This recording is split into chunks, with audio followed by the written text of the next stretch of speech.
भोपाल से प्रस्तुत हैं प्रादेशिक समाचार। नमस्कार, समाचारों के साथ मैं जितेंद्र रघुवंशी। पहले मुख्य समाचार। मध्य प्रदेश में 8 महीने बाद फिर खुलेंगे कॉलेज, कोरोना गाइडलाइन के पालन के साथ अध्यापन। मुख्यमंत्री श्री शिवराज सिंह चौहान ने कहा है कि सभी पात्र आदिवासी भाई बहनों को उनकी लंबे समय से काबिज जमीन पर पट्टा दिलाया जाएगा। लोक स्वास्थ्य यांत्रिकी विभाग द्वारा ग्रामीण नल जल प्रदाय योजनाओं के लिए 88,61,61,000 रुपए की मंजूरी दी गई। और गृह मंत्री का ऐलान, मध्य प्रदेश में लव जिहाद के दोषियों को 5 नहीं 10 साल की जेल होगी। अब समाचार विस्तार से। मध्य प्रदेश में सरकारी और प्राइवेट कॉलेज आगामी 1 दिसंबर से पुनः खुल जाएंगे। कक्षाओं में प्रोफेसर समेत विद्यार्थियों को भी उपस्थित होना होगा।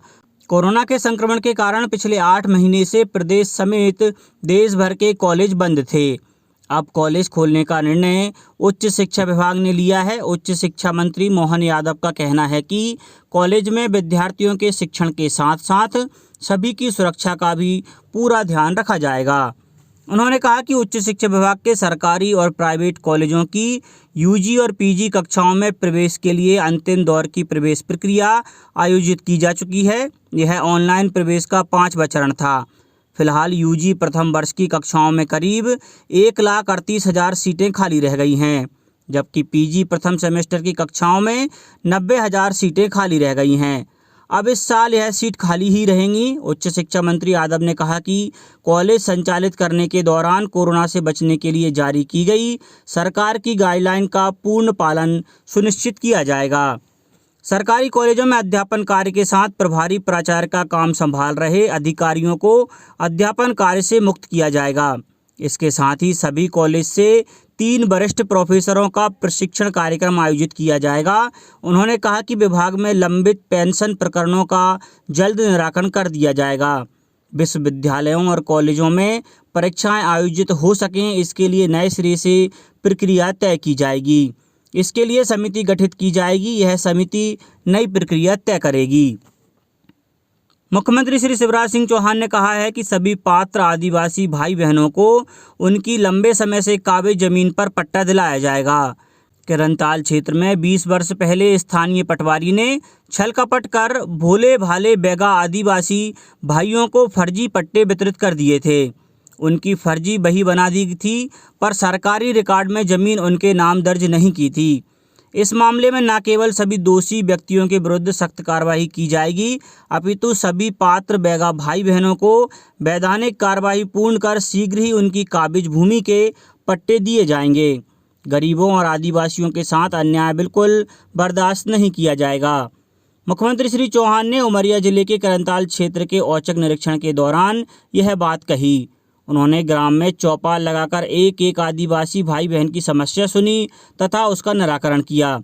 इस अवसर पर आदिम जाति कल्याण मंत्री सुश्री मीना सिंह, विधायक बांधवगढ़ श्री शिवनारायण सिंह आदि उपस्थित थे।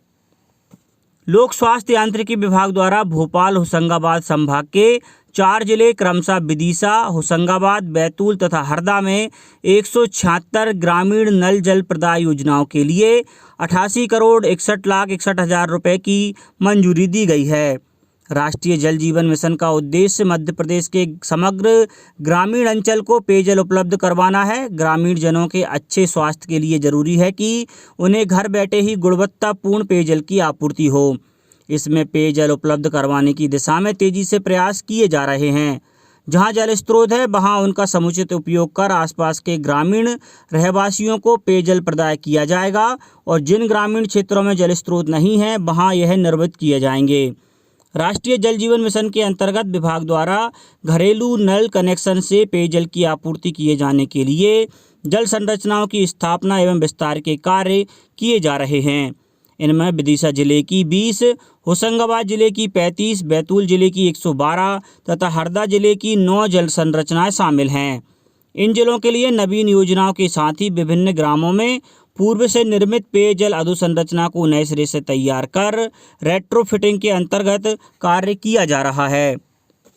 लव जिहाद के खिलाफ प्रस्तावित बिल का ड्राफ्ट तैयार करने की कवायद तेज हो गई है।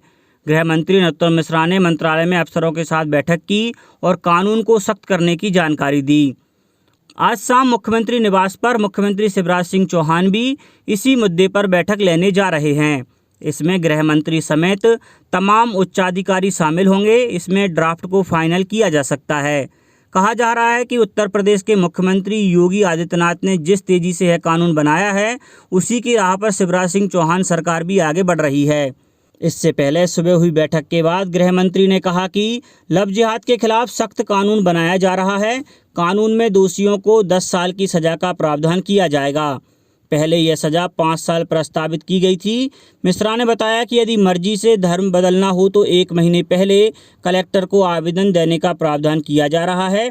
बैठक में अपर मुख्य सचिव राजेश राजौरा सहित अन्य वरिष्ठ अफसर भी मौजूद रहे।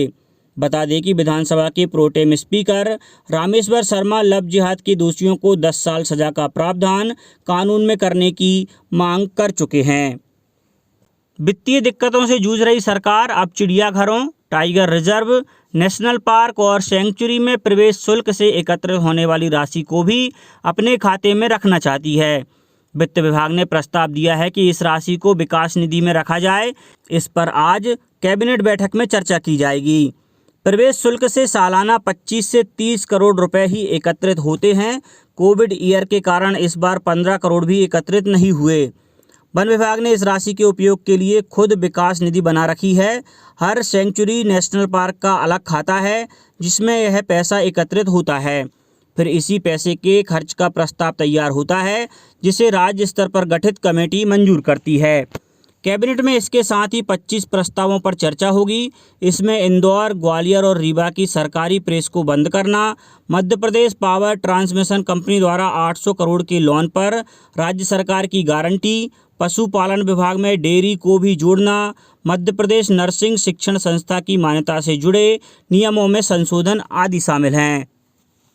प्रमुख सचिव तकनीकी शिक्षा, कौशल एवं विकास श्रीमती कैरोलिन खोंगवार देशमुख ने जानकारी दी है कि प्रदेश के सभी जिलों में एस्पायरेशनल स्किल अभियान और संकल्प योजना के उद्देश्यों को पूरा करने के लिए गठित जिला कौशल समिति में अब जिला स्तरीय ITI के प्राचार्य को जिले की कौशल विकास से संबंधित सभी गतिविधियों के क्रियान्वयन की मॉनिटरिंग की जिम्मेदारी दी गई है। जिला कौशल समिति के अध्यक्ष कलेक्टर तथा सदस्य सचिव जिला स्तरीय ITI के प्राचार्य को बनाया गया है। अब बात मौसम की। भोपाल समेत मध्य प्रदेश में बीते एक सप्ताह से हर दिन मौसम का मिजाज बदल रहा है। कभी सर्दी तो कभी गर्मी और अब बारिश के भी आसार होने लगे हैं। यही कारण है कि अगले 24 घंटे में चंबल, नीमच, ग्वालियर, जबलपुर और छत्तीसगढ़ से सटे मध्य प्रदेश के करीब 10 से 11 संभागों में बारिश हो सकती है। यह बारिश राजस्थान में बने चक्रवात और पश्चिम बंगाल में निम्न दबाव के कारण होगी। हालांकि निवार तूफान का प्रदेश पर सीधा असर नहीं पड़ा, लेकिन इसके कारण हिमालय से आने वाली सर्द हवाएं रुक गई हैं। इससे प्रदेश में रात और दिन के बारे में इसका असर पड़ा है। भोपाल में बीती बुधवार गुरुवार की रात का न्यूनतम 13.8 डिग्री सेल्सियस रहा। यह सामान्य से 0.3 डिग्री सेल्सियस ज़्यादा है। मौसम वैज्ञानिक वेद प्रकाश सिंह ने बताया कि अभी 48 घंटे तक इसी तरह मौसम में कुछ गर्मी रहेगी। हालांकि यह अभी हाल के तापमान के अनुसार ही चलेगा, लेकिन 28 को एक और पश्चिमी विक्षोभ आ रहा है। इससे सर्दी बढ़ जाएगी। इसका असर 3-4 दिन तक रहेगा। नमी बढ़ने के कारण ही प्रदेश के कुछ जगहों पर हल्की बारिश की संभावना बन रही है। हालांकि राजधानी भोपाल में मौसम साफ है। बादल नहीं होने से ना तो कोहरा और ना ही कोई अन्य मौसम में बदलाव आया है। बारिश की संभावना भी नहीं है। अब कुछ समाचार खेल जगत से। कोरोना के बीच ऑस्ट्रेलिया दौरे पर गई टीम इंडिया शुक्रवार को सिडनी में 3 वनडे की सीरीज का पहला मैच खेलेगी। दोनों टीमें 21 महीने बाद ऑस्ट्रेलिया में आमने सामने होंगी। ऑस्ट्रेलिया में दोनों के बीच पिछला मुकाबला 15 जनवरी 2019 को खेला गया था। एडिलेड में खेले गए इस वनडे में भारत ने ऑस्ट्रेलिया को 6 विकेट से हराया था। दोनों के बीच खेले गए पिछले दोनों मुकाबलों में भारत ने जीत दर्ज की थी। ऑस्ट्रेलिया इस साल जनवरी में भारत दौरे पर आई थी। तब 3 वनडे की सीरीज के आखिरी 2 मैच में भारत ने ऑस्ट्रेलिया को करारी शिकस्त दी थी। ऐसे में टीम इंडिया के पास ऑस्ट्रेलिया के खिलाफ लगातार तीसरा मैच जीतने का मौका है। पिछली बार भारतीय टीम ने जनवरी 2019 में ऑस्ट्रेलिया दौरे पर 3 वनडे की सीरीज खेली थी। पहला वनडे हारने के बाद टीम इंडिया ने यह सीरीज 2-1 से जीती थी। तब भी भारतीय टीम की कमान विराट कोहली के हाथ में ही थी। ऑस्ट्रेलिया की कप्तानी भी एरन फिंच के पास ही थी। इस बार भी दोनों टीमों के बीच 3 ही वनडे की सीरीज खेली जाएगी। ऐसे में ऑस्ट्रेलिया के घर में भी कोहली की टीम के पास लगातार तीसरा वनडे जीतने का मौका है। भारत और ऑस्ट्रेलिया के बीच अब तक 140 वनडे खेले गए हैं। इसमें टीम इंडिया ने 52 मैच जीते और 78 हारे हैं, जबकि 10 मुकाबले बेनतीजा रहे। ऑस्ट्रेलिया के खिलाफ उसी के घर में भारतीय टीम ने 51 वनडे खेले, जिसमें से 13 जीते और 36 मैच हारे हैं। 2 वनडे बेनतीजा रहे हैं। अंत में मुख्य समाचार एक बार फिर। मध्य प्रदेश में 8 महीने बाद फिर खुलेंगे कॉलेज, कोरोना गाइडलाइन के पालन के साथ अध्यापन। मुख्यमंत्री श्री शिवराज सिंह चौहान ने कहा है कि सभी पात्र आदिवासी भाई बहनों को उनकी लंबे समय से काबिज जमीन पर पट्टा दिलाया जाएगा। लोक स्वास्थ्य यांत्रिकी विभाग द्वारा ग्रामीण नल जल प्रदाय योजनाओं के लिए 88,61,61,000 रुपए की मंजूरी दी गई। और गृह मंत्री का ऐलान, मध्य प्रदेश में लव जिहाद के दोषियों को 5 नहीं 10 साल की जेल होगी।